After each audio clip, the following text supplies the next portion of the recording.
The low, hollow howling of wind through massive pine trees. The soft, rhythmic crunch of heavy boots on fresh snow. A heavy, measured breath. High up in the jagged spine of the Sierra Nevada, where the air gets so thin it burns the back of your throat. Silence isn't just an absence of noise. It's a physical weight. It presses against your eardrums. It isolates you. For most people, that kind of quiet is terrifying. It forces them to listen to the echoes inside their own heads. But for Sarah Miller, that silence was a blanket. It was the only thing that kept the ghosts at bay. Sarah sat on the edge of her porch, a steaming mug of black coffee cradled in her calloused, scarred tissue-laced hands. She was 38. Though the harsh mountain wind and a lifetime of carrying heavy things had weathered her face beyond her years. She wore a faded flannel shirt over a thermal Henley, her dark hair pulled back into a messy, utilitarian braid.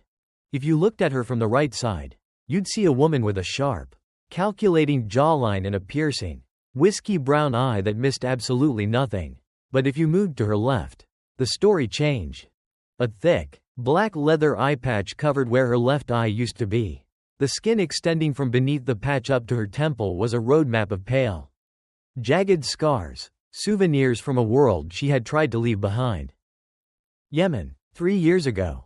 She didn't like to think about the dust, the blinding heat of the sun reflecting off adobe walls, or the metallic taste of adrenaline. She had been a chief petty officer, a Navy SEAL sniper attached to a Tier 1 covert element. They called her Raven. She was the Overwatch, the guardian angel looking through a glass scope, deciding who lived and who died from a mile away, until an RPG round struck the concrete pillar just inches from her hideout. The shrapnel took her eye. It took her depth perception. It took her career. But worst of all, the trauma took her soul, leaving behind a hollowed-out shell that woke up screaming in the dead of night, clawing at the sheets, smelling phantom cordite and copper. She had retreated here, to this isolated cabin miles away from the nearest paved road, to simply fade away. She had fully intended to let the darkness win.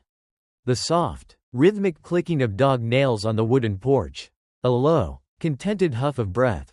And then came Buster. Sarah felt the familiar, heavy weight of a chin resting on her left thigh. She didn't need to turn her head to know he was there.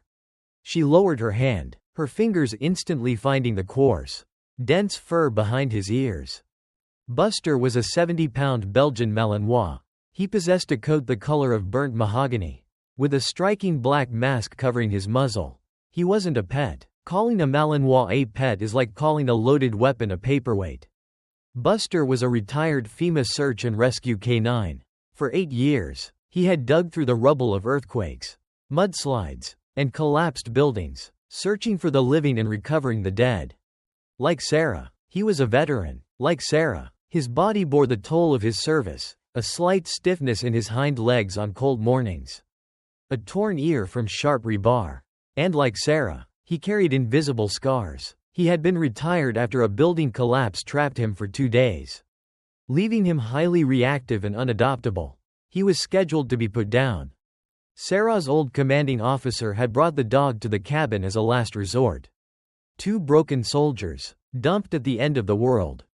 "Morning, buddy," Sarah whispered, her voice raspy from disuse. Buster shifted his weight, leaning his solid frame heavily against her leg. This was a technique called deep pressure therapy. He knew when her heart rate spiked. He could smell the subtle changes in her sweat when the memories of Yemen tried to drag her back to the desert. He would anchor her to the present, forcing her out of her own mind with his physical presence. But Buster was more than just her emotional anchor. He was her missing piece. When you lose an eye, you lose your peripheral vision.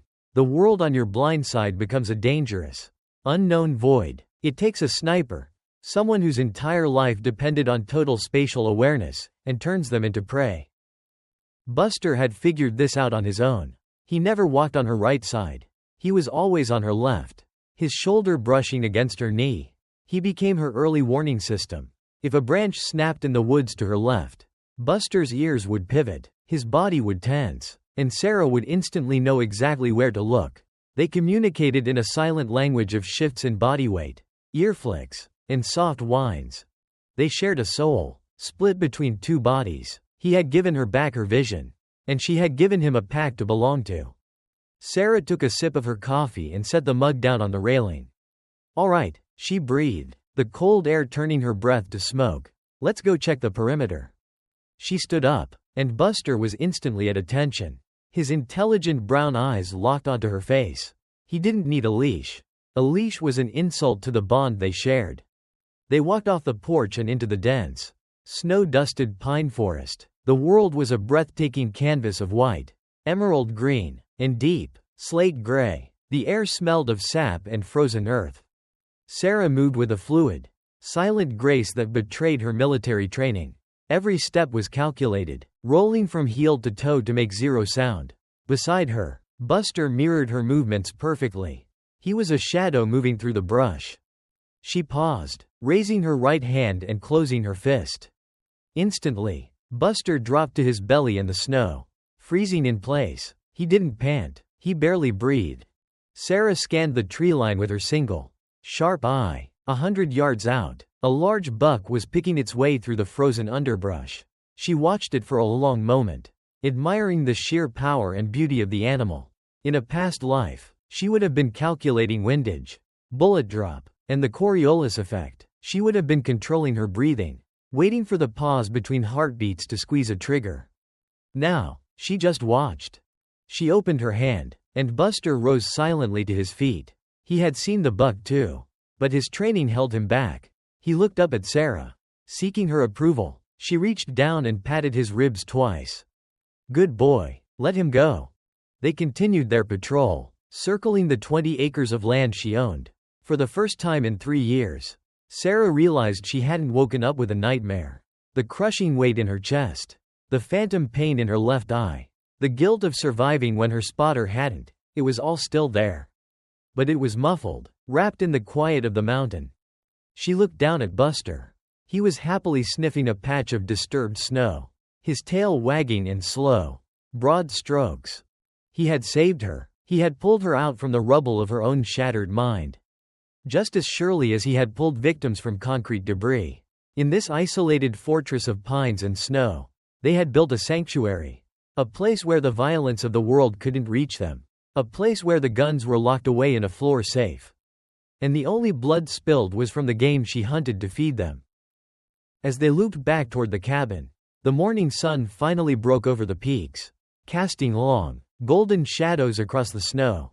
The cabin looked warm and inviting, a plume of wood smoke rising lazily from the chimney. Sarah stopped at the edge of the clearing, taking a deep breath of the freezing air. For the first time since Yemen, she felt a strange, foreign emotion settling in her chest. It felt like peace. She didn't know it yet, but peace is a fragile, fleeting thing. And down in the valley, a black SUV with tinted windows was turning off the main highway, its tires crunching onto the gravel of the logging road. The war wasn't over. It was just changing coordinates. 2 miles away from the cabin, down by the frozen edge of Miller's Pond, Sarah was working up a sweat. She had left Buster dozing on the braided rug in front of the wood stove. At his age, the deep morning freeze made his joints ache, and she figured he'd earned a morning off patrol. She swung the splitting maul, bringing it down with a fluid, kinetic snap that split a thick round of oak dead center. The physical labor was her meditation. It kept her grounded. But back up the mountain, the peace she had fought so hard to build was about to be shattered. A black, mud-splattered Cadillac Escalade aggressively threw itself into park at the edge of Sarah's clearing. The men inside didn't belong here. They wore expensive leather jackets completely unsuited for the mountain cold, their breath pluming rapidly in the freezing air. Hector, a mid-level enforcer for the Sombra Cartel out of Los Angeles, checked the GPS on his encrypted tablet. The screen glitched, struggling for a signal through the dense canopy of pines. But the red dot hovered right over the coordinates he'd been given. This is it, Hector muttered, racking the slide of his customized Glock 19. Intel says the rat is hiding out in this cabin. No witnesses. We leave nothing but ashes. 2 other hitters, heavily armed with short-barreled AR-15s, nodded silently. They fanned out, moving with the sloppy confidence of men who were used to intimidating unarmed civilians in the city.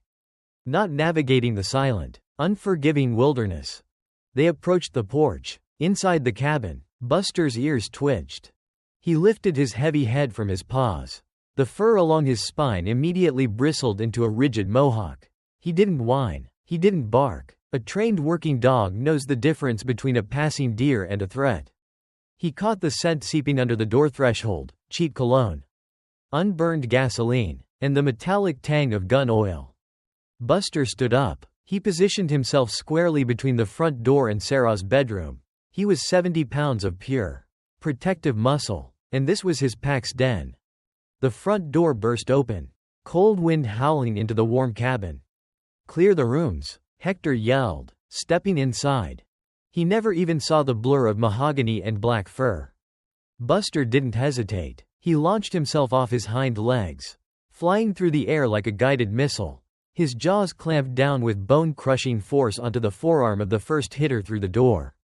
The man screamed, a high-pitched sound of pure terror, dropping his rifle as Buster's momentum carried them both crashing into the wooden coffee table. "Get it off him! Shoot the damn dog!" Hector yelled, stepping back in a panic. The struggle was violently chaotic. Buster was a seasoned veteran. He knew how to hold and thrash, tearing muscle and tendon, completely neutralizing the threat, but there were three of them. The second hitter panicked, raising his AR-15. In the confined space of the cabin, the gunfire was deafening. Buster let out a sharp, choked gasp, his grip loosening. He collapsed onto the hardwood floor, his dark eyes looking toward the open door, looking for Sarah. Then, he was still.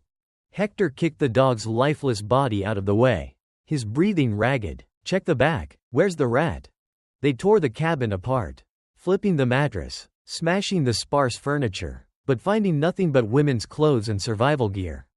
"She's not here," the wounded hitter groaned, clutching his bleeding arm. "The intel was bad. This is the wrong house."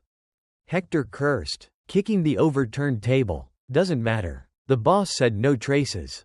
Grab the gas from the trunk. We burn it. Let the snow bury the ashes." Within minutes, the smell of accelerant choked the air. A single match was struck. The dry, seasoned pine of the cabin caught instantly, hungry flames licking up the walls and devouring the roof. The cartel men piled back into the Escalade, leaving a roaring inferno in their wake, completely unaware of the monstrous mistake they had just made. Down at the pond, Sarah had just buried her axe into the chopping block when she heard it. To a civilian, it might have sounded like ice cracking, or a branch snapping under the weight of snow, but a sniper's ear is tuned to the frequency of violence. Sarah's blood ran instantly cold. She knew the acoustic signature of 5.56mm rounds. "Buster." She dropped the wood. She didn't run, she sprinted.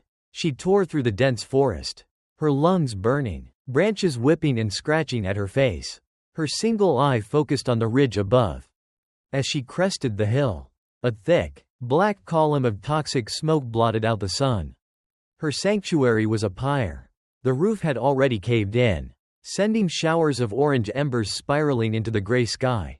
The heat was intense, pushing her back as she frantically scanned the perimeter. "Buster," she screamed, her voice cracking, completely devoid of its usual calm. "Buster, here." No familiar bark answered. No mahogany shape came bounding out of the treeline.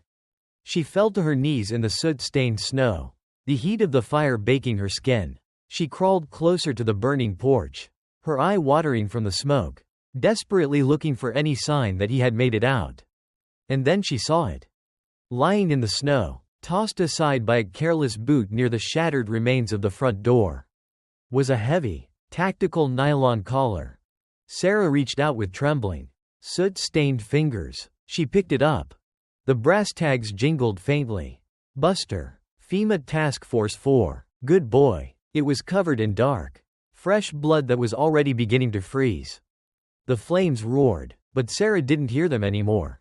The world around her went completely, utterly silent. The muffled peace she had found over the last 3 years evaporated, burned away in the heat of her destroyed home. She didn't cry. Tears were a luxury for people who still had something left to lose. Instead, a terrifying stillness washed over her. It was the same cold, Absolute focus she used to feel when she settled her cheek against the stock of a rifle. Waiting for the wind to die down. The cartel hadn't just burned her house. They hadn't just killed a dog. They had killed her anchor. They had severed the only leash holding the monster back. Sarah Miller slowly stood up, gripping the bloody collar so tightly her knuckles turned white. Her whiskey brown eyes stared into the flames. But she wasn't seeing the fire. She was seeing the reticle of a scope. The ghost of the Sierra Nevada was dead. The raven had just woken up. The ground was frozen solid, unyielding and cruel, much like the world Sarah had tried so hard to escape. It took her 4 hours to dig the grave. Her hands, already blistered from the heat of the fire, were now cracked and bleeding from the splintered handle of the heavy iron shovel. She didn't stop. She didn't slow down. The physical pain was a welcome distraction from the hollow, echoing cavern that had suddenly opened up in her chest. She dug the grave beneath the massive, ancient oak tree where Buster used to sleep during the short mountain summers, seeking shade after a long patrol. When the hole was deep enough, she carefully lowered his heavy, lifeless body into the dark earth. She had wrapped him in her only surviving wool blanket, the one she had left on the chopping block earlier that morning. She didn't say any words. Words were useless. They couldn't bring back the dead, and they couldn't undo the mistakes of the living. Instead, she reached into her pocket and pulled out the heavy nylon collar. She knelt in the snow, her single eye fixed on the grave, and placed the blood-stained collar on top of the blanket. When the earth was packed down and covered with fresh, undisturbed snow, Sarah stood up. The sun was beginning to set, casting a bruised, purple light across the Sierra Nevada. The cabin was gone. Only the stone chimney and the blackened foundation remained, a smoking monument to a cartel's fatal error. Sarah walked back into the ruins. The soles of her boots crunched over charred wood and shattered glass. She wasn't looking for memories, she was looking for answers. She knelt near the entryway, where Buster had made his final stand. The fire had burned hot, but the heavy snow blown in through the broken door had preserved a small patch of the porch. Sarah brushed aside the gray ash and soot with her gloved hand. Her eye caught a dull gleam. She held it up to the fading light. It was a 9mm shell casing. But it wasn't standard factory ammunition. It was nickel-plated, heavier than normal, with a distinct, custom head stamp. A tiny, stylized crescent moon. She rolled it between her thumb and forefinger. She knew this ammunition. It was hand-loaded, subsonic, expensive, the kind used by professionals who liked their wetwork quiet and close. The crescent moon was a known signature of the Sombra Cartel's elite hit squads operating out of the West Coast. They hadn't just sent street thugs. They had sent a dedicated cleaner crew. And they had made a mess. Sarah slipped the casing into her pocket. The stillness in her eyes was absolute zero. She moved toward the center of the ruined cabin, to the massive stone hearth that had survived the inferno.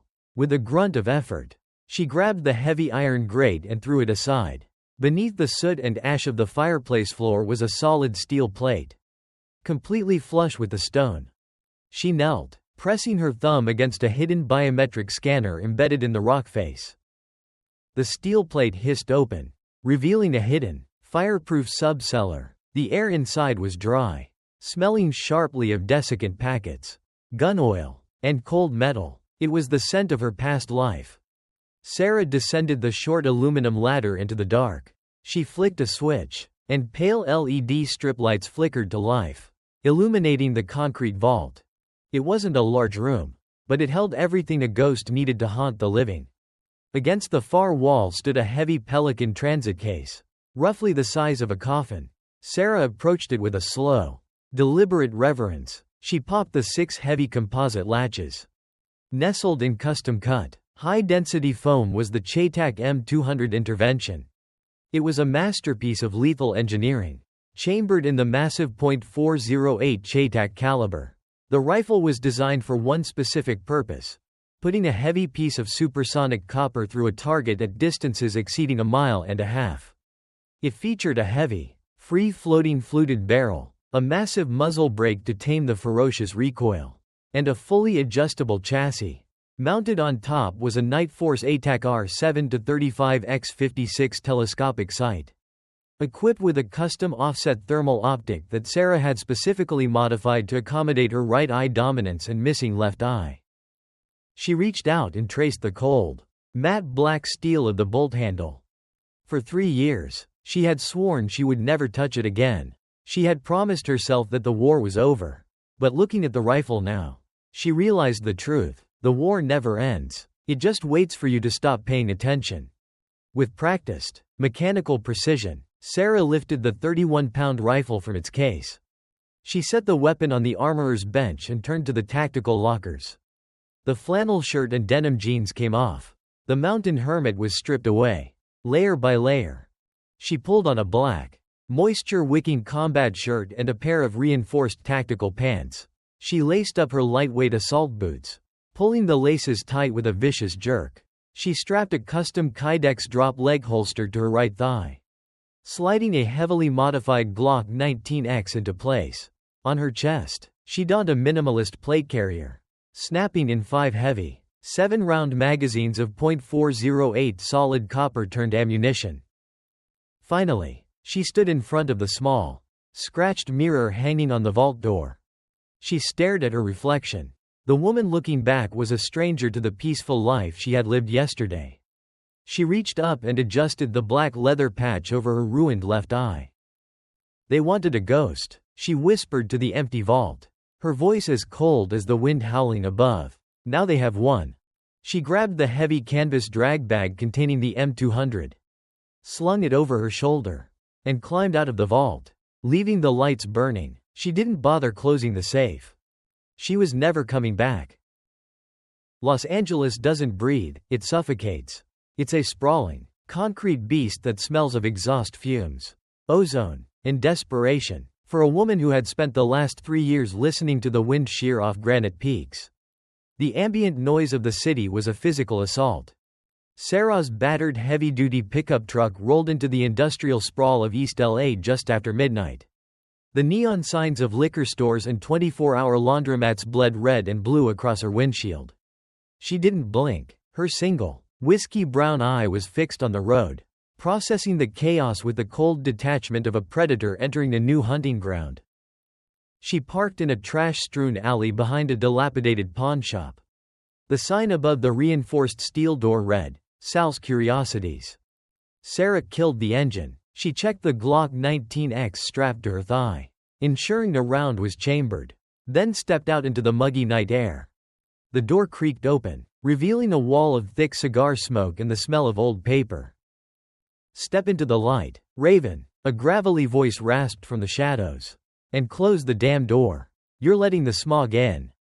Sarah stepped inside, securing the deadbolts behind her. Sitting behind a cluttered desk covered in braille maps and archaic radio scanners was Uncle Sal. Sal was a relic of the First Gulf War, a former Marine Force recon intel specialist. He had lost his vision to a chemical fire in '91. Both of his eyes were clouded, milky white marbles, but his ears were sharper than radar. "Your gait is heavy," Sal muttered, taking a slow drag from his cigar. "You're walking flat-footed on the left. You usually compensate better." He paused, his head tilting slightly. "Where's the dog? Where's Buster?" Sarah swallowed hard. The name felt like swallowed glass in her throat. "He's buried under the oak tree." "Sal." Sal stopped moving. The ember of his cigar cast a faint orange glow on his scarred face. He didn't offer empty condolences. In their world, "I'm sorry," was an insult to the dead. "Who?" Sal asked, his voice dropping an octave. Sarah walked over to the desk and placed the customized 9mm shell casing on the glass top. Sal reached out, his calloused fingertips hovering over the desk until they brushed the cold metal. He picked it up, his thumb rolling over the head stamp. He felt the weight, the plating, and the tiny, engraved crescent moon. "Subsonic, nickel-plated, hand-loaded," Sal murmured. "Sombra Cartel, the West Coast branch. They're a nasty outfit, Sarah. They deal in fentanyl, human trafficking, and making people disappear. The crescent moon means this was a hit squad. El Verdugo's men." "The executioner," Sarah translated quietly. "Mateo Silva," Sal confirmed, tossing the casing back onto the desk. "He's a ghost, but his men aren't. They operate a front down in the flats. A high-end auto detailing shop called Immaculate Concepts. They wash blood out of upholstery and use the chemical drums to smuggle cash. Address. Sal rattled off an intersection in the industrial district. He leaned forward, his milky eyes staring sightlessly into hers. You've been out of the game. Raven, you've only got one good eye. You go in there loud. They'll swarm you. I don't plan on going in loud, Sarah said, turning toward the door. I plan on turning the lights out. It was 2 a.m. Immaculate Concepts was a massive cinderblock warehouse surrounded by a chain-link fence topped with razor wire. Inside, 3 men were working on a bullet-riddled Mercedes G-Wagon. One was buffing out a dent. Another was scrubbing the leather interior. And a third, a thick-necked man with a teardrop tattoo, was counting stacks of $100 bills on a tool chest. Outside, clinging to the shadows of the roof access ladder, Sarah waited. She didn't have her sniper rifle. This wasn't a job for the CheyTac.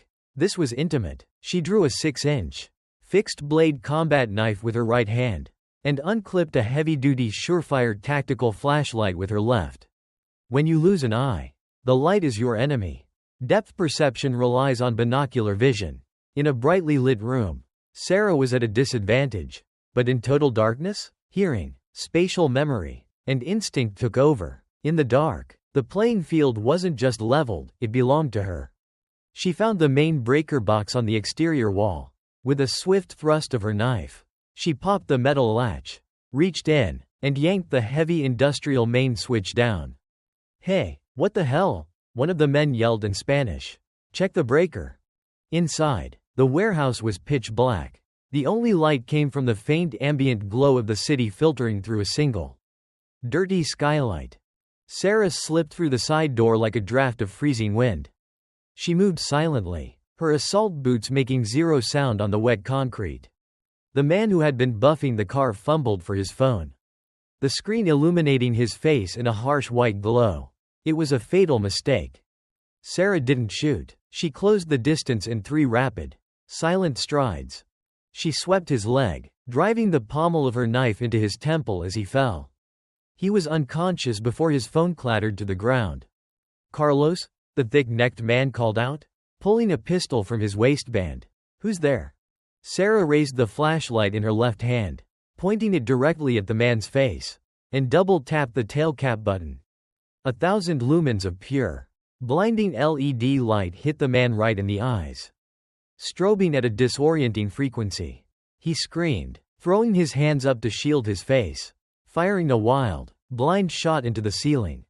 Sarah dropped beneath his line of fire. She lunged forward, grabbing his gun hand, twisting his wrist with brutal, agonizing torque until the pistol dropped. With her other hand, she drove the butt of the flashlight into his sternum, knocking the wind out of his lungs. He collapsed, gasping for air. The third man charged her from the left, her blind side. But Sarah had spent 3 years listening to Buster. She didn't need to see him. She heard the squeak of his wet rubber boot, the rustle of his jacket. She pivoted instantly, stepping inside his guard. She grabbed his jacket collar, used his own forward momentum, and hurled him face first into the side of the Mercedes. The fight had lasted less than 12 seconds. Sarah turned the flashlight off. The warehouse plunged back into darkness. She walked over to the thick-necked man, who was clutching his broken wrist on the wet floor, coughing violently. Sarah knelt beside him. She grabbed him by the hair, yanking his head back, and pressed the cold, razor-sharp steel of her combat knife against his carotid artery. Hector, Sarah whispered, her voice barely louder than the dripping water. Where is he? I don't know what you're talking about. Man, go to hell, the thug spat. Sarah didn't flinch. She applied just a fraction of an ounce of pressure to the blade. A thin line of blood welled up against the steel. You burned my house, Sarah said, her tone devoid of anger, which made it infinitely more terrifying. You killed my dog. I am only going to ask you one more time. Where is the hit squad? The man swallowed hard, feeling his own blood trickle down his neck. The absolute void in the woman's single eye broke his resolve completely. They didn't come back here, he stammered, his tough guy facade crumbling into sheer panic. Hector screwed up. They went to the wrong house in the mountains. The boss, El Verdugo, he was furious. Why? Sarah demanded. Who were they actually looking for? A girl, the man choked out. A kid. She saw El Verdugo do a hit down at the docks. She stole a ledger. Hector was supposed to silence her at a safe house up north. But they got the coordinates wrong. Sarah's grip tightened. A girl. The cartel had burned her life to the ground over a clerical error while hunting a child. Where is Mateo Silva? I don't know. I swear to God. But Hector is tracking the girl right now. They cornered her at the old rail yard in Long Beach. They're going to kill her tonight. Sarah pulled the knife away. She stood up, holstering the blade and wiping the blood on her pants. She looked down at the terrified thug. If you try to warn them, I won't just break your wrist next time. Sarah turned and faded back into the shadows, leaving the warehouse exactly as she had found it, except for the broken men groaning on the floor. The clock was ticking. She had a target, and for the first time since she put the sniper rifle in the vault, she had a mission. 60 floors above the grime and blood of the city, the penthouse office of Mateo Silva was a sanctuary of absolute perfection. The floor was poured white resin, polished to a mirror shine. The walls were floor-to-ceiling soundproof glass, offering a panoramic, godlike view of the sprawling Los Angeles harbor. There was no dust. There was no clutter. Everything in the room, from the Bauhaus leather chairs to the single, geometrically perfect orchid on the black marble desk, was precisely where it belonged. Mateo Silva, known to the DEA and the terrified streets of the West Coast as El Verdugo. The executioner hated chaos. Chaos was bad for business. Mateo stood by the glass, looking out over the Pacific Ocean. He didn't look like a cartel boss. He looked like a Silicon Valley CEO. He was 42, impeccably groomed, wearing a bespoke, charcoal-gray Tom Ford suit that fit his lean, athletic frame like armor. His dark hair was styled with surgical precision. He held a pair of silver pruning shears. With a slow, steady hand, he snipped a microscopic, imperceptibly yellowing leaf from the orchid.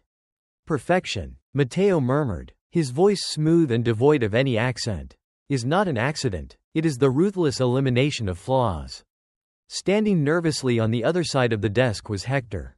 He was still wearing the leather jacket from the mountain, though now it smelled faintly of smoke and his own cold sweat. He kept shifting his weight, terrified of leaving a scuff mark on the pristine white floor. I'm sorry, Jefe, Hector stammered, his eyes darting to the floor. The GPS coordinates. The broker sold us bad intel. The cabin belonged to some woman. A hermit. The girl wasn't there. Mateo didn't turn around. He slowly set the shears down on a velvet cloth. You burned a house down, Mateo said, his voice a chillingly calm whisper. You discharged firearms. You made a spectacle. And you didn't even get the target. We left no witnesses, Hector pleaded, stepping forward before catching himself. We took care of the dog. We burned the place to the ground. There's nothing left but ashes. No one knows we were there. Mateo finally turned. His eyes were completely dead, like staring into the lens of a security camera. Maya is a 12-year-old girl. Hector, Mateo said smoothly, walking to his wet bar to pour a measure of clear, ultra-premium mezcal. She is a 12-year-old girl who happened to be hiding in the wrong closet when I personally reorganized the leadership of the Sinaloa faction last week. She saw my face. Worse, she panicked and grabbed a leather-bound notebook off the desk before she climbed out the fire escape. Mateo took a slow sip of his drink. Do you know what is in that notebook, Hector? Hector swallowed hard. The payroll, Jefe. Yes, the payroll, Mateo confirmed. The names, badge numbers, and routing details for every customs inspector, dock worker, and port authority official I have bought over the last 5 years. It is the blueprint of my empire. Mateo walked over to the glass wall and pointed down at the sprawling, illuminated grid of the shipping port below. Thousands of metal containers were stacked like colorful building blocks. Tonight, at 3 o'clock hours, Mateo continued, a cargo ship named the Pacific Queen docks at Pier 40. Inside container Tango 79er are 3 tons of a new synthetic compound. We call it Eclipse. It is 50 times stronger than fentanyl. completely odorless, and cheaper to produce than table salt. It is going to flood the West Coast, and it will make us untouchable. But if that ledger reaches the feds, the port gets locked down, the shipment gets seized, and the perfection I have built shatters." He walked back to Hector, stopping inches from the terrified thug's face. He could smell the faint scent of pine smoke on Hector's jacket. Mateo's nose wrinkled slightly in disgust. "And instead of finding the girl," Mateo whispered, adjusting Hector's crooked collar with terrifying gentleness, "you went to the Sierra Nevada and played with matches." "We found her trail, boss," Hector blurted out, desperate to save his own life. "My guy's on the street. The girl, Maya, she didn't go north. She stayed in the city. She's hiding at the old abandoned rail yard down in Long Beach. We have men moving in right now. I swear on my mother's life. We will have the ledger and the girl's body in an hour." Mateo stared at him for a long, agonizing moment. "Go to Long Beach, Hector. Clean up your mess. If you fail, do not come back to this office. In fact, do not be anywhere on this earth where I can find you." "Yes, Jefe. Thank you, Jefe." Hector backed away, practically running out of the heavy oak doors.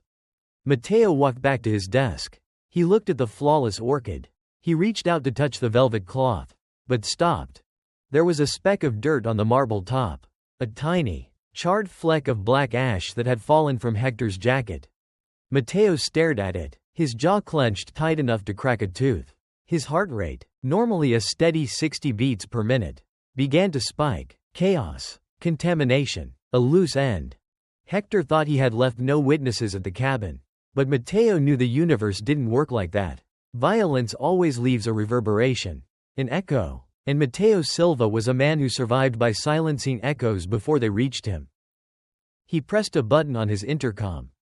"Send the cleaners to the Long Beach rail yard," Mateo ordered, his voice tight. "Hector is a liability. Once he secures the ledger from the girl, execute him, and find out exactly whose house he burned down in the mountains. I want to know if anything survived the fire."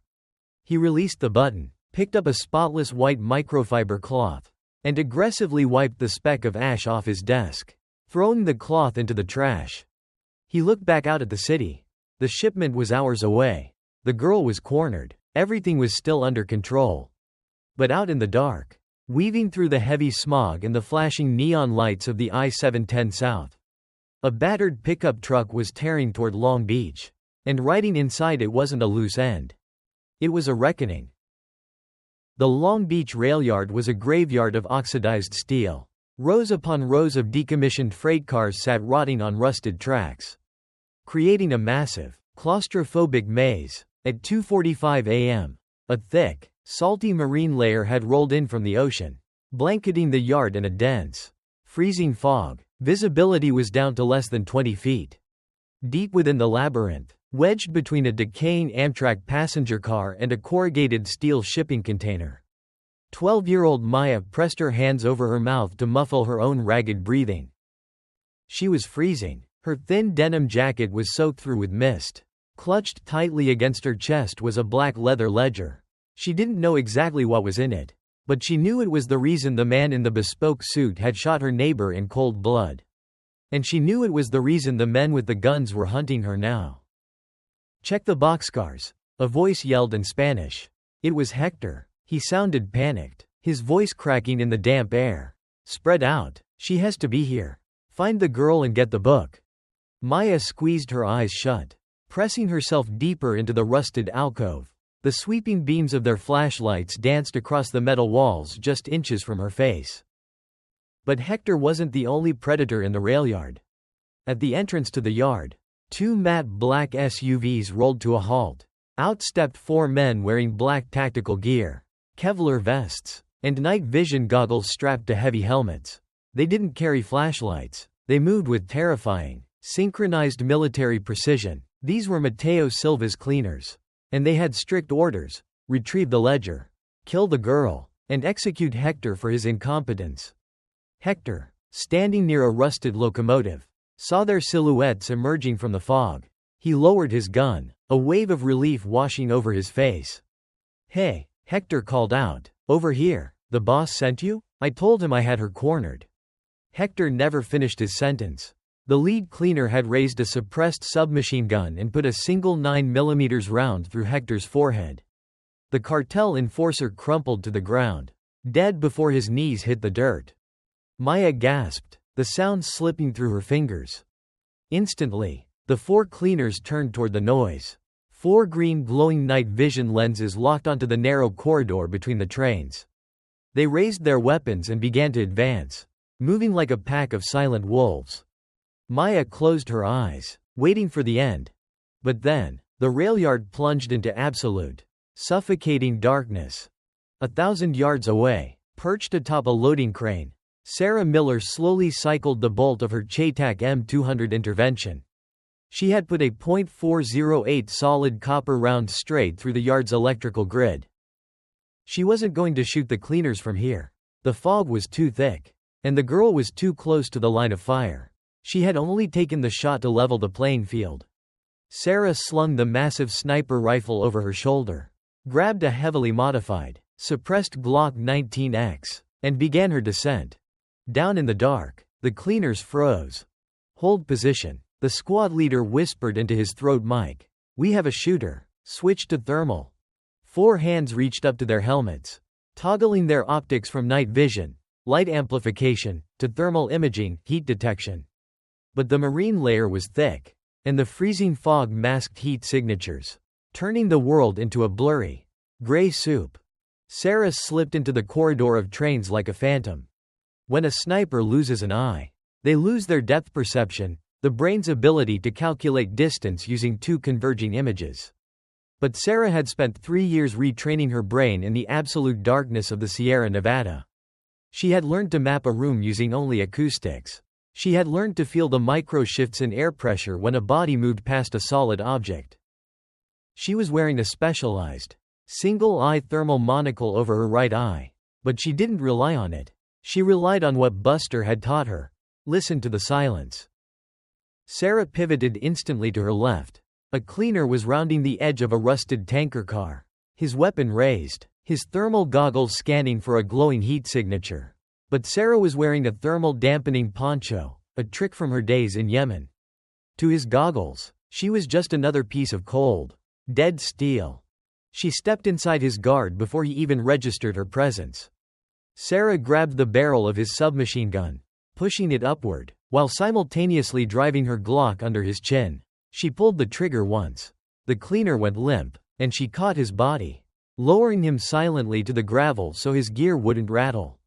1 down, 3 to go. Viper 2, report. The squad leader's voice crackled softly through the dead man's earpiece. Sarah dropped the earpiece into a puddle of oily water. She moved down the narrow corridor, completely silent. The remaining 3 cleaners realized they were being hunted. They tightened their formation, standing back to back near the rusted Amtrak car where Maya was hiding. Suppressing fire, the leader ordered in a panic. Light up the corridor. They sprayed the fog, firing blindly into the dark. Sparks rained down like fireworks as armor-piercing rounds shredded the ancient boxcars. Sarah didn't flinch. She pressed her back against the cold steel of a train wheel, closing her right eye to protect her natural night vision from the blinding muzzle flashes. She listened to the rhythm of their gunfire. She was counting their rounds. 30 rounds per magazine, a high cyclic rate. They would be empty in 4 seconds. 3, 2, 1. Reloading, one of the cleaners shouted. It was the opening she needed.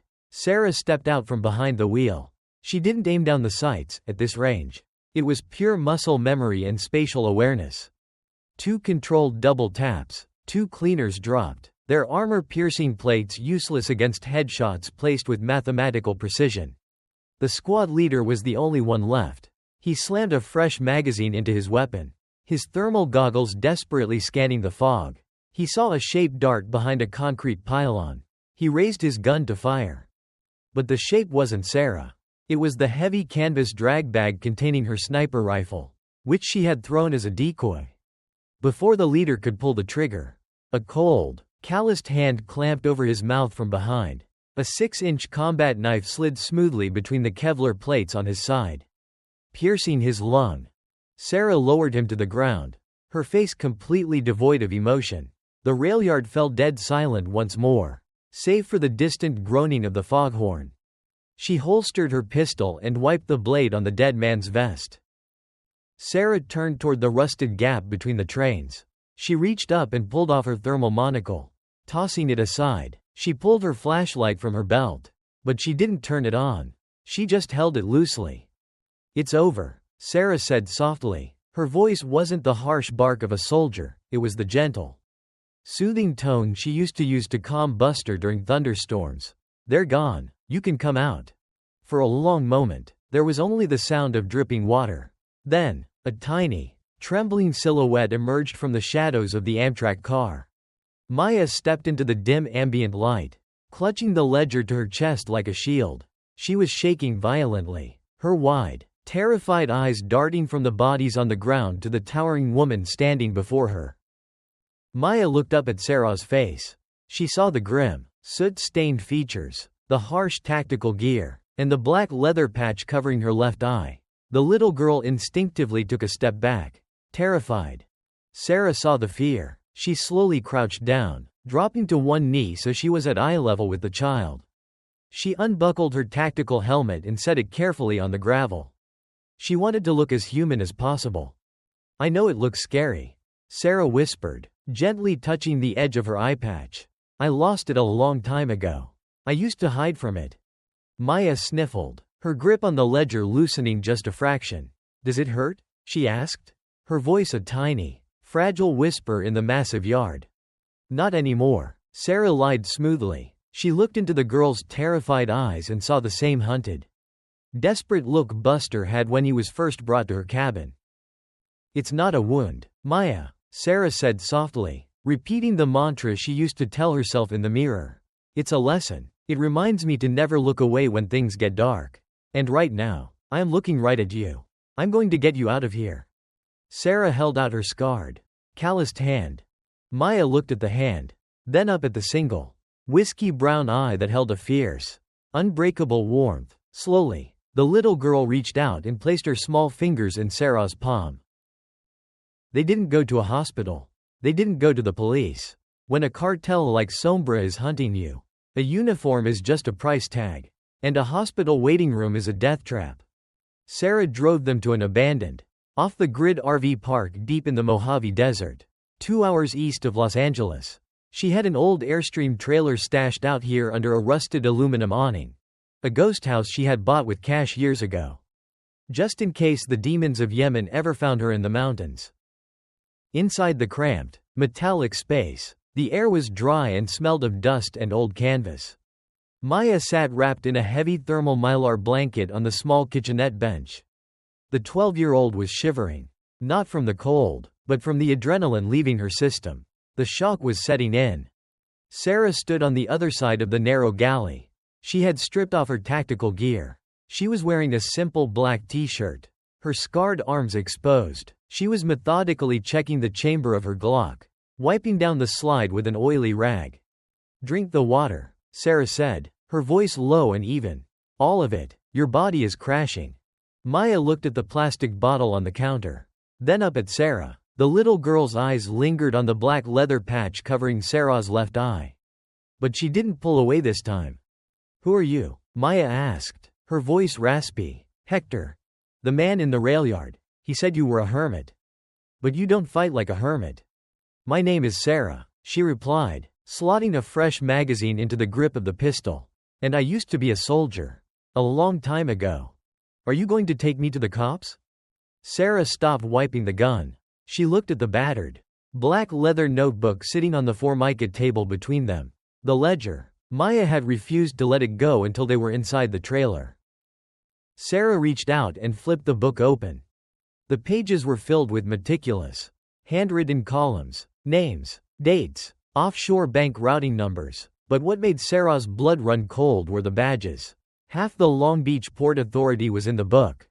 2 federal customs inspectors. A DIA task force commander. Mateo Silva didn't just operate in the city. He owned the door to it. "No," Sarah said quietly, closing the book. "We can't go to the police. The man looking for you, Mateo, he pays their salaries. If I drop you off at a precinct, You'll be dead before the shift changes. Maya pulled the mylar blanket tighter around her shoulders. A single tear tracked down her dirty cheek. He shot Mr. Lopez right in front of me. I was hiding in the air vent.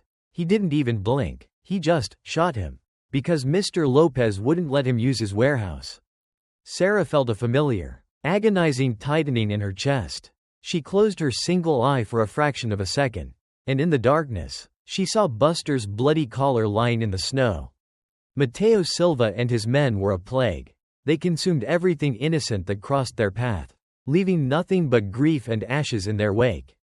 Maya, Sarah said, leaning forward, resting her forearms on the table. I need you to listen to me very carefully. The men who came to your building tonight, they made a mistake earlier today. They were looking for you, but they went to the wrong coordinates. Maya's eyes went wide. Did they hurt someone? They burned my home, Sarah said, her voice devoid of any waver. And they killed my dog. He was my family, the only family I had left.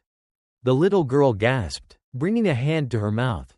In a world full of terrifying adults, the loss of a dog was a tragedy she could instantly, deeply understand. I'm so sorry, Maya whispered.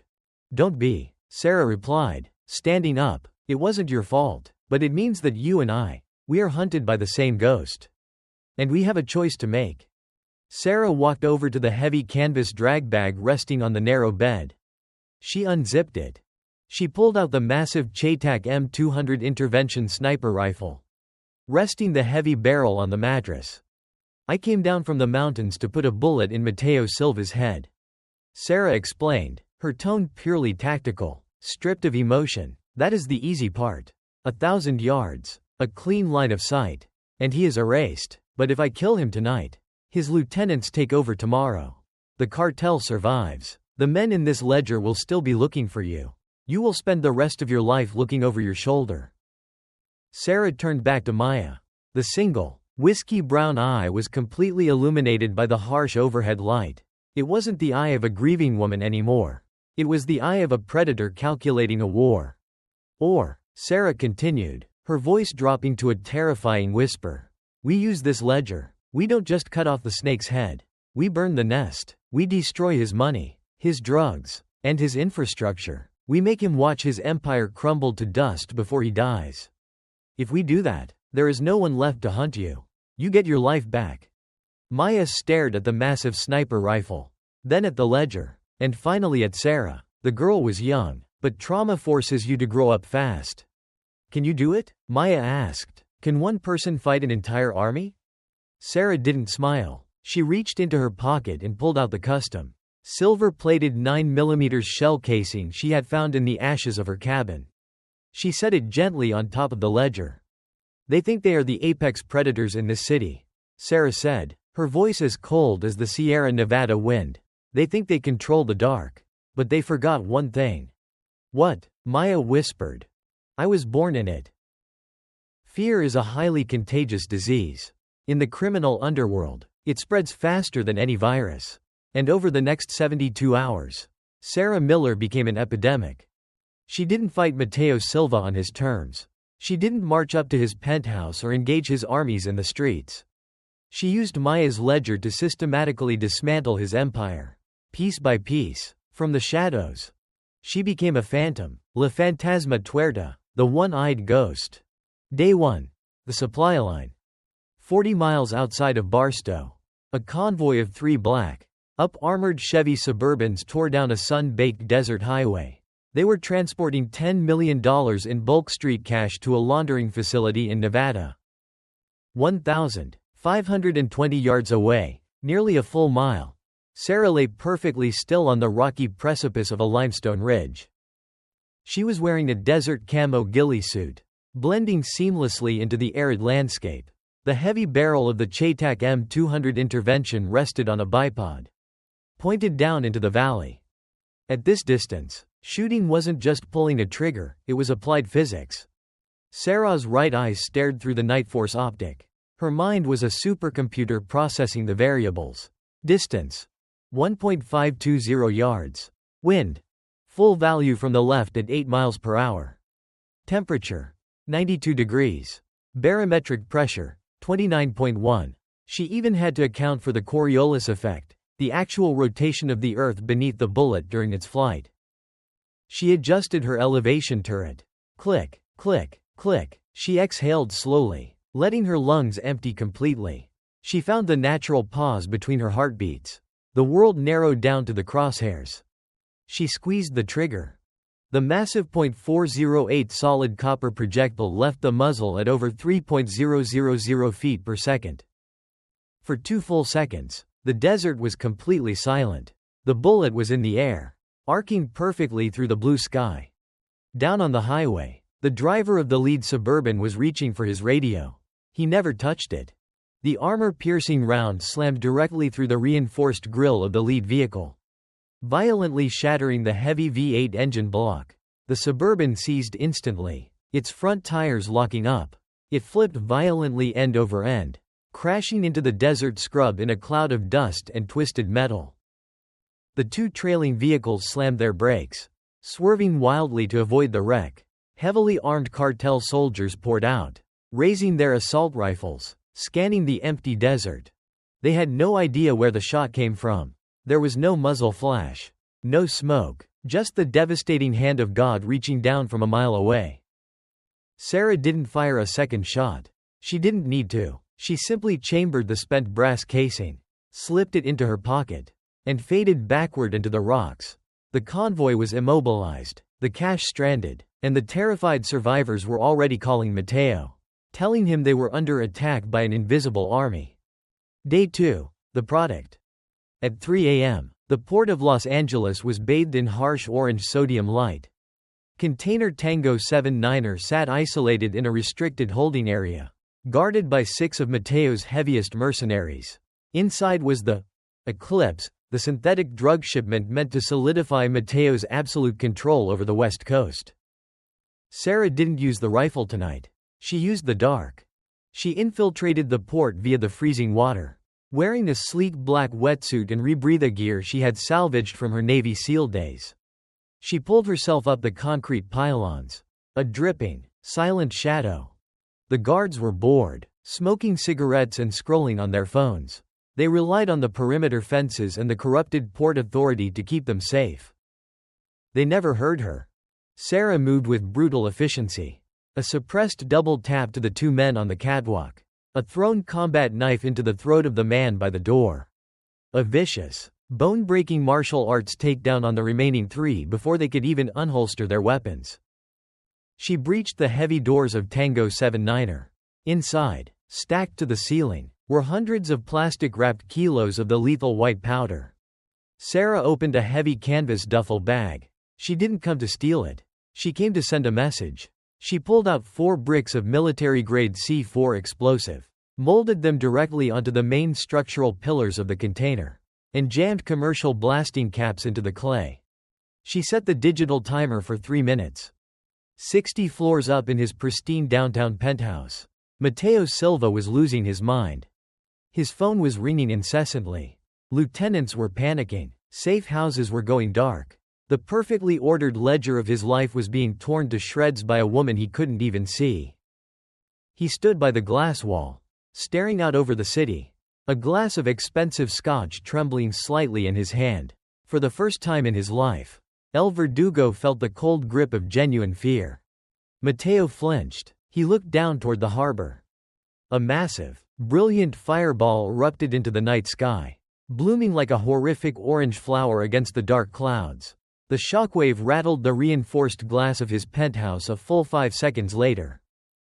Container Tango 79er was gone. $50 million of product, vaporized in an instant. Mateo dropped his glass. It shattered against the immaculate white resin floor, spilling brown liquor across the pristine surface. He didn't care about the mess anymore. His phone buzzed on the desk. It was an unknown number. Mateo walked over and picked it up. His breathing was shallow. Who is this? There was no voice on the other end, just the soft, unmistakable sound of a heavy dog collar jingling, followed by the metallic clack of a sniper rifle bolt cycling. The line went dead. Mateo slammed the phone onto the desk. The veins in his neck bulged. His empire was burning. His men were terrified, and the ghost was coming for him next. Get the cars ready. Mateo snarled to his trembling bodyguard by the door. Empty the penthouse. We are leaving the city. Call every mercenary, every hitter, every gun we have on the payroll. Bring them to the villa. Mateo Silva was retreating. He was abandoning the concrete jungle and running to his fortress in the Hollywood Hills. He thought he could build a wall thick enough to keep the raven out. He was wrong. Fear had finally breached the walls of Mateo Silva's mind. High up in the Santa Monica Mountains, overlooking the sprawling, glittering grid of Los Angeles, sat El Castillo, Mateo's private fortress. It was a brutalist masterpiece of poured concrete, steel, and bulletproof glass, perched dangerously on the edge of a sheer cliff face. There was only one winding, two-lane road leading up to the heavy steel front gates. It was designed to be impenetrable. Tonight, it looked like a war zone. Mateo had called in every favor, drained offshore accounts, and summoned 50 of the most ruthless mercenaries and cartel hitters on the West Coast. They swarmed the grounds like angry ants. Men in heavy plate carriers marched along the high perimeter walls, their assault rifles held at the low ready. High-powered halogen floodlights swept the surrounding canyon, cutting through the heavy, driving rain. On the roof, two sniper teams were completely locked in, their thermal scopes scanning the dark treeline. Inside the cavernous, minimalist living room, Mateo paced like a caged animal. His bespoke Tom Ford suit was gone, replaced by a dark tactical turtleneck and a Kevlar vest he had refused to wear since his days as a street-level enforcer. He kept checking his custom gold Rolex. It was 11:45 p.m. Double the guard on the main gate. Mateo barked at his head of security, a massive former PMC contractor named Vargas. I want drones in the air. If a coyote moves in that brush, I want it lit up. Do you understand me? The rain is messing with the drone optics. Jefe, Vargas warned, wiping water from his face. And the men are getting jumpy. They're shooting at shadows. Then let them shoot, Mateo screamed, his meticulously crafted facade completely shattering.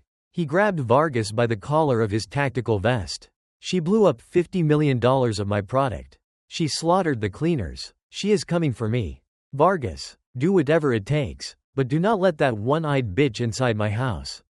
Mateo shoved the man away, his chest heaving. He walked over to the reinforced glass window and stared out into the torrential rain. He had built an empire of perfect order, and a single ghost was tearing it down. He was surrounded by 50 men, yet he had never felt so entirely alone. 2 hours away, deep in the desert, the storm had just begun to break. Inside the dim trailer, Sarah Miller was not pacing. She was completely, utterly still, save for the rhythmic movement of her hands. The small formica table was gone. In its place, laid out meticulously on a heavy canvas tarp, was the arsenal of a one-woman army. This wasn't just packing equipment, this was a holy ritual. Maya sat quietly on the edge of the bed, her knees pulled up to her chest, watching in awed silence. Sarah picked up a sleek, suppressed SIG MCX Virtus short-barreled rifle. She checked the chamber, her calloused thumb sliding over the cold steel. She slammed a 30-round magazine of .300 blackout subsonic ammunition into the magwell. Then slapped the side of the receiver to ensure it was seated. She placed it carefully on the tarp next to 6 spare magazines. Next was the Glock 19X. She stripped it, oiled the slide, and reassembled it in under 10 seconds blind, letting her muscle memory do the work. She slid it into the Kydex drop leg holster. Are you taking all of that? Maya whispered, her eyes wide as she looked at the fragmentation grenades, the flashbangs, and the blocks of C4 breaching charges. I'm going to a heavily fortified compound. Maya, Sarah said quietly, her voice a low, soothing hum beneath the sound of the rain. I can't just knock on the front door. I have to break it down. Sarah moved to the centerpiece of the room, the massive CheyTac M200 Intervention. She carefully screwed the heavy cylindrical suppressor onto the muzzle brake. She took out a specialized microfiber cloth and wiped down the lens of her offset thermal optic, ensuring there wasn't a single speck of dust to distort her vision. She wasn't just preparing weapons, she was putting on her armor. She strapped on a lightweight, level 4 ceramic plate carrier, black, devoid of any military insignia or patches. She clipped her combat knife to her left shoulder strap, perfectly positioned for a reverse grip cross draw. Finally, she turned to the small, scratched mirror hanging on the bathroom door. She opened a small plastic compact of camouflage face paint. With 2 fingers, she dragged dark, charcoal gray lines diagonally across her cheekbones and forehead, breaking up the human geometry of her face. She adjusted the black leather eye patch, making sure it sat flush against her scarred skin. She didn't look like a retired hermit anymore. She looked like the angel of death.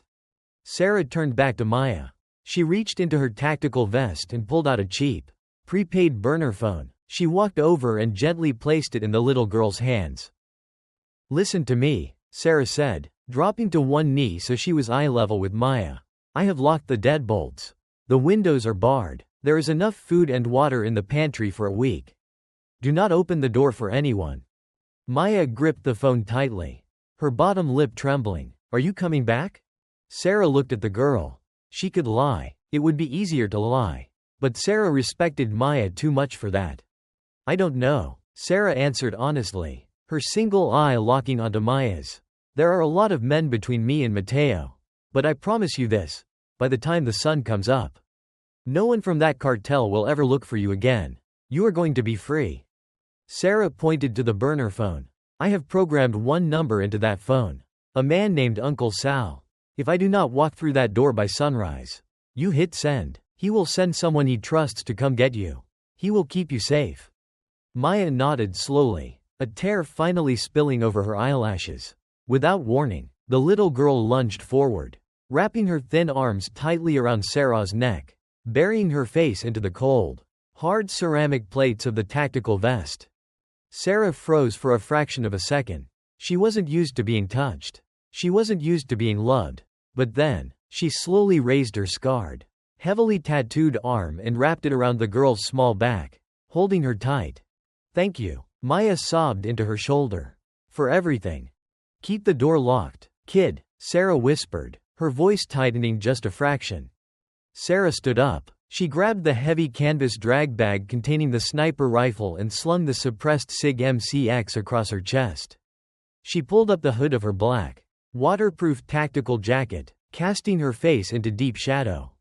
She opened the door to the airstream, letting the cold, damp desert wind howl into the cabin.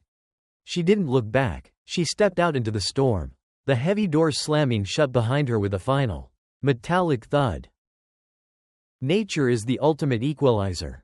The 50 heavily armed mercenaries patrolling the grounds of El Castillo had night vision, thermal optics, in superior numbers, but the storm that rolled over the Santa Monica Mountains that night was a torrential, blinding deluge. The heavy rain washed out their thermal signatures, turning their glowing green screens into a blurry, useless soup of static. The howling wind tore the words from their mouths.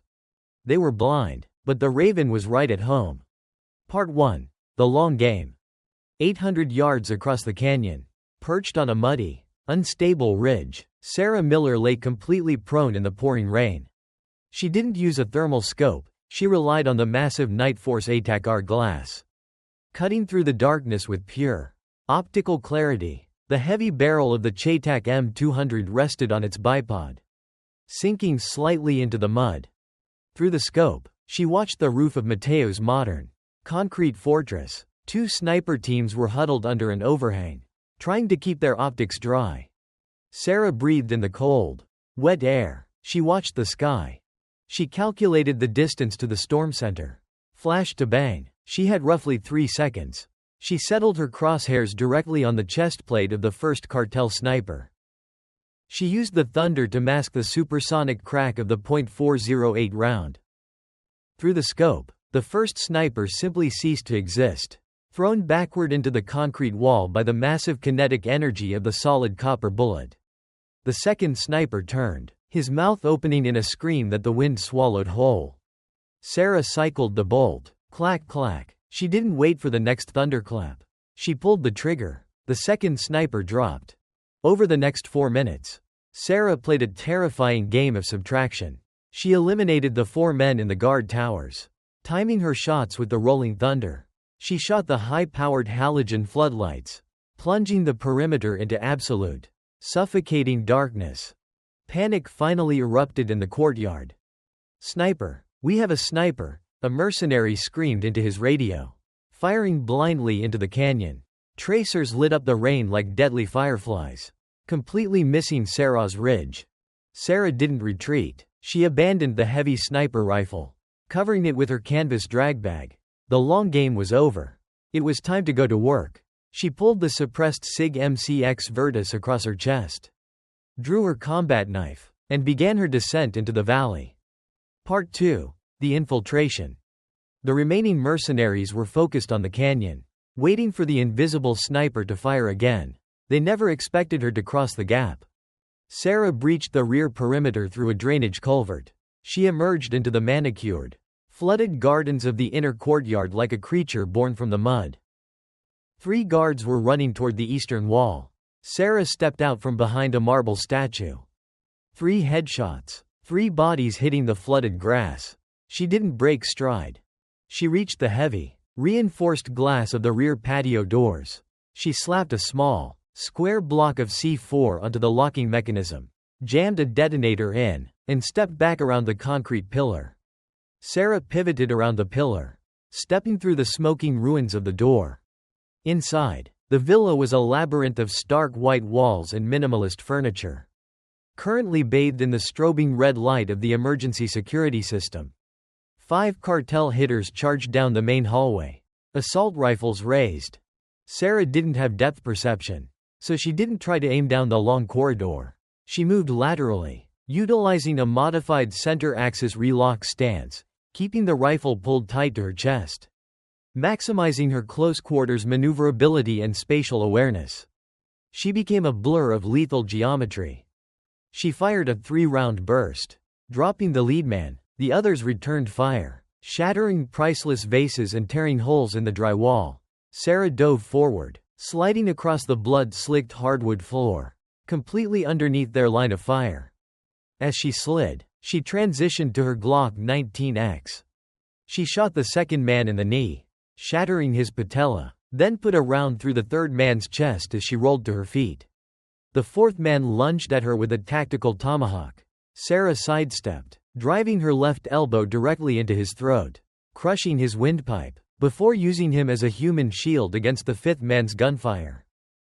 When the fifth man's magazine clicked empty, Sarah tossed the human shield aside, closed the distance in 2 strides, and drove the butt of her pistol directly into his temple. The hallway fell dead silent, save for the blaring alarm. Sarah ejected the spent magazine from her Glock, slamming a fresh one home with a sharp, mechanical slap. She was bleeding from a graze on her shoulder, but her breathing was completely even. She looked at the heavy, reinforced steel door at the end of the hallway. Mateo's panic room. Part 3. The Showdown. Mateo Silva stood in the center of his fortified office. The monitors on his desk showed nothing but static and dead men. His empire was gone. His army was slaughtered. The heavy steel door hissed, the electronic locks disengaging. Sarah Miller stepped into the room. She was soaked to the bone, her face paint smeared with rain and blood, her single whiskey brown eye burning with a terrifying, absolute cold. Mateo raised a custom, gold-plated Desert Eagle, his hands trembling violently. "You," Mateo screamed, his voice cracking. "All of this, my product, my men, my life, over a mistake? Over a dog?" Sarah raised her SIG MCX. "He wasn't a dog," she said softly. "He was a soldier." Mateo fired. The massive .50 caliber hand cannon roared, deafening in the enclosed space. The bullet struck the ceramic armor plate squarely on Sarah's chest. The sheer kinetic force lifted her off her feet, throwing her violently backward into a heavy oak bookshelf.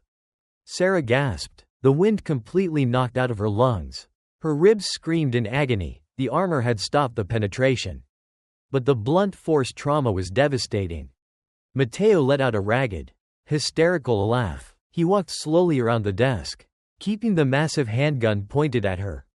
"Look at you," Mateo spat, his polished veneer completely gone, replaced by the ugly, desperate street thug he truly was. "A broken, one-eyed bitch. You think you're a hero? You're just a ghost, and ghosts don't bleed. Sarah coughed, tasting copper. She looked at her rifle. 10 feet away. Too far. Her right hand was pinned under her body. You know the funny part? Mateo sneered, standing just 3 feet away, aiming the gun directly at her head. Hector told me about your mutt. Said he died whining. Bled out on your cheap rug. Something inside Sarah didn't just snap, it went utterly, completely quiet. She didn't reach for her gun. Her left hand slid to the tactical pouch on her belt. She pulled out a thick, braided leather strap with a heavy brass clip. Buster's old training leash. Mateo's finger tightened on the trigger. Goodbye, Raven. Sarah didn't flinch. She violently kicked out her right leg, sweeping Mateo's shin with all the force she had left. Mateo stumbled, his shot going wide, the massive bullet blowing a hole through the ceiling.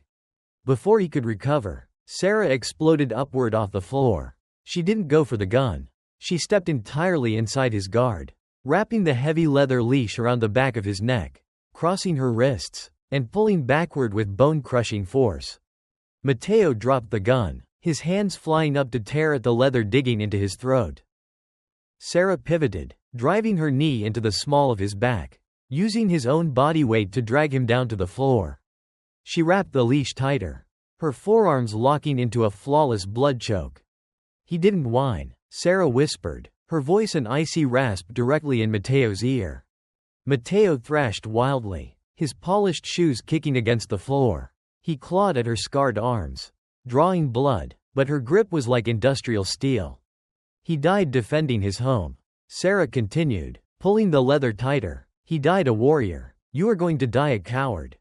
Mateo's eyes bulged, his mouth opened, but no sound came out. The veins in his forehead pulsed violently as the oxygen was entirely cut off from his brain. His thrashing began to slow. The polished, perfect cartel boss was reduced to a desperate, suffocating animal.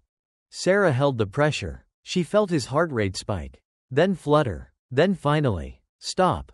She held him for 10 more seconds, just to be absolutely sure. Then, she slowly uncrossed her wrists. The heavy leather leash slipped free, the brass clip clinking softly against the concrete floor. Sarah Miller stood up. She looked down at the architect of so much misery, now just a lifeless, crumpled heap on the floor. The war was over. The Sombra Cartel was decapitated. She slowly picked up Buster's leash, wiping the sweat and blood off the leather, and carefully placed it back into her pocket. She didn't look back as she stepped over the body and walked out into the pouring rain. The ghost was leaving the city. It was time to go home. The Los Angeles Police Department and the DEA arrived at El Castillo just as the first gray light of dawn began to bleed through the heavy storm clouds. They came expecting a gang war. What they found was a graveyard. A seasoned DEA task force commander stepped out of his armored SUV, his boots splashing into the flooded courtyard. He drew his weapon, but he didn't need it. The perimeter guards were neutralized. The high-end security system was a smoking ruin. Inside the minimalist, white-walled corridors, the aftermath of the siege was painted in stark, violent contrast. Priceless art was shredded by gunfire. The heavy steel door to the panic room had been manually overridden from the inside. The commander stepped into the office. Mateo, El Verdugo, Silva, the untouchable architect of the West Coast's most ruthless cartel, lay dead on his pristine concrete floor. His gold-plated Desert Eagle was cast aside. The commander knelt next to the body. He expected to see a sniper wound, a double tap, the signature of a rival hit squad. Instead, he saw the deep, bruised ligature marks wrapping entirely around Mateo's throat. A crushed windpipe. "Commander," a young LAPD officer called out, his voice trembling slightly as he stood in the shattered doorway. "We've swept the entire compound. 50 men. They're all down." Who did this?" The commander stood up, looking at a single, muddy boot print near the broken window. "Not who," the commander whispered, a cold chill running down his spine despite the muggy air. "What?" The Sombra Cartel wasn't just defeated, it was erased. The ledger Maya had stolen was found neatly placed on Mateo's desk, detailing every corrupt official and offshore account. It was a silver platter for the federal government, but the phantom who had delivered it was already gone. melting back into the shadows before the sirens ever started. The sun crested the jagged desert horizon, painting the sky in brilliant strokes of gold and violet. Inside the Airstream trailer, Maya sat perfectly still on the edge of the bed. She hadn't slept a wink. The thick mylar blanket was still wrapped around her shoulders. In her small, trembling hands, she clutched the cheap, plastic burner phone. Her thumb hovered over the glowing green send button. Sarah had said sunrise. The sun was up. The trailer was silent. Maya squeezed her eyes shut, a heavy tear rolling down her cheek. She had lost her parents when she was a baby. She had lost her neighbor, Mr. Lopez, just 2 days ago. And now, the terrifying, one-eyed guardian angel who had pulled her from the dark was gone, too. She took a shaky breath, preparing to press the button. Maya froze. Her heart hammered against her ribs. She dropped the phone and scrambled backward against the wall, pulling her knees to her chest. The heavy aluminum door creaked open, groaning on its hinges. The morning sunlight flooded into the dim cabin, casting a long, dark silhouette across the floorboards. Sarah Miller stood in the doorway. She was a terrifying sight. Her black tactical gear was torn and coated in dried mud. Her face paint was smeared, and a crude, temporary bandage was wrapped tightly around her left shoulder. Seeping a dark crimson, she looked completely, utterly exhausted. But as her single, whiskey-brown eye found Maya huddled on the bed, the cold, dead stare of the raven vanished. Sarah reached up with a trembling, blood-stained hand and pulled the heavy black hood off her head. She leaned against the doorframe, letting out a long, ragged exhale that seemed to carry the weight of the last 3 days. "You didn't make the call," Sarah rasped, her voice barely a whisper. Maya stared at her, her breath catching in her throat. "You came back. I told you I would." Sarah managed a faint, exhausted half-smile. "The cartel is gone, Maya. Mateo is dead. The men in the ledger. The police have them now. You don't have to run anymore."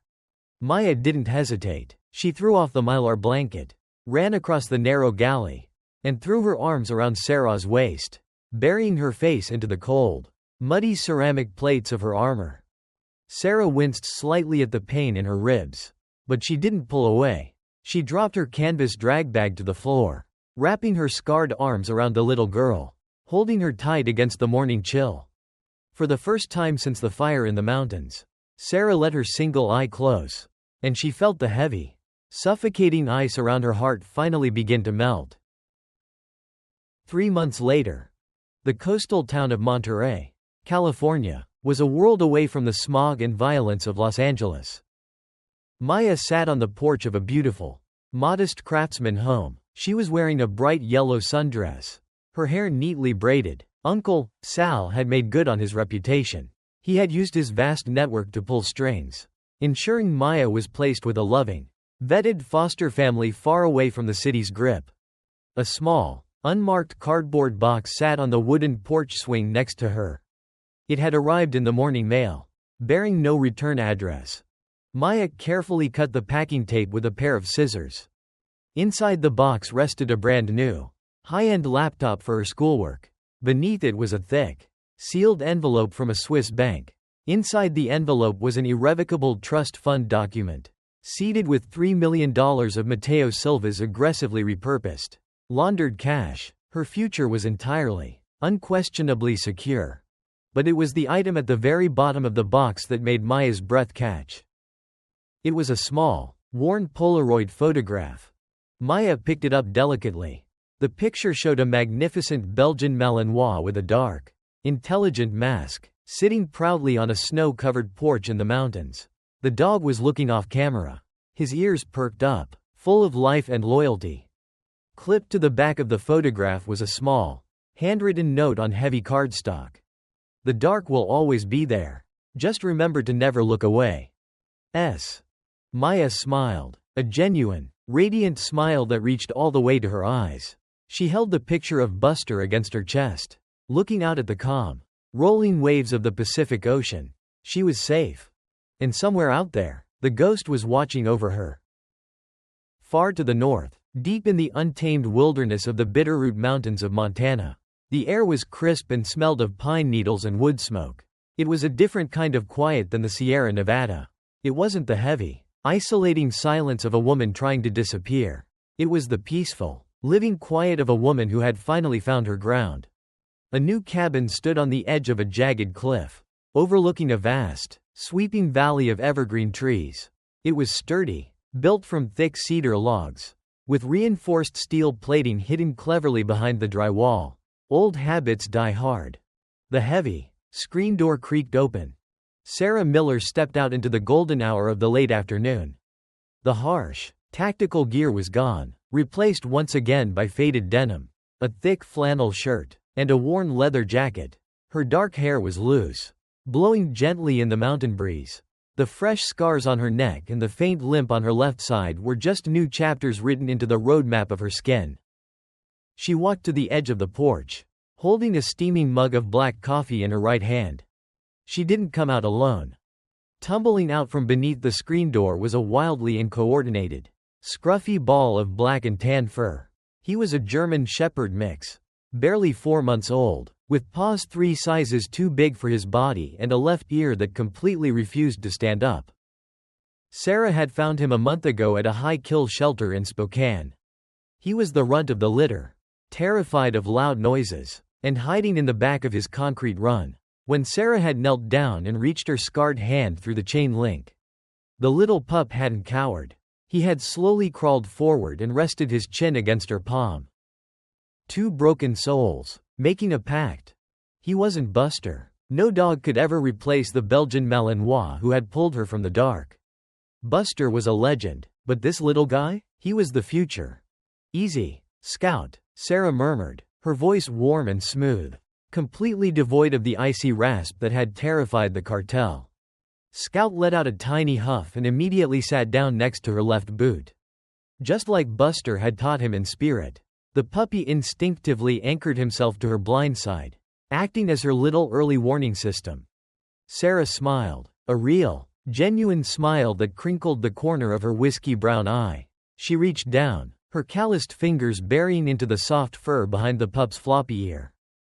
Resting on a heavy wooden table on the porch was the CheyTac M200 Intervention. It wasn't hidden in a fireproof vault anymore. It wasn't loaded, either. The heavy suppressor was removed, and the brass was polished. It was no longer an instrument of vengeance, it was simply a tool of observation. A monument to the war she had survived. Sarah set her coffee mug down. She stepped behind the massive rifle and leaned forward, resting her cheek against the cold composite stock. She didn't need the offset thermal optic anymore. She looked through the pristine glass of the Nightforce scope with her right eye. A mile across the valley, the sun was beginning to dip below the jagged, snow-capped peaks. The magnification brought the world instantly closer. She could see the individual pine needles swaying in the wind. She could see a hawk circling lazily on a thermal updraft. She could see the brilliant, fiery colors of the sunset bleeding across the clouds, a masterpiece of orange, violet, and burning gold. Scout let out a soft sigh, leaning his little body heavily against her leg. Sarah took a deep breath of the cold mountain air. The phantom smell of cordite was gone. The ghosts of Yemen were quiet. The shadow of Mateo Silva was completely erased from the earth. She reached up with her left hand, her fingertips lightly brushing the edge of the black leather patch that covered her missing eye. It wasn't a curse anymore. It was just a part of who she was. The raven, the ghost, the guardian. She kept her right eye looking through the scope, watching the brilliant light of the sun slowly fade into the peaceful twilight. I still see everything I need to see.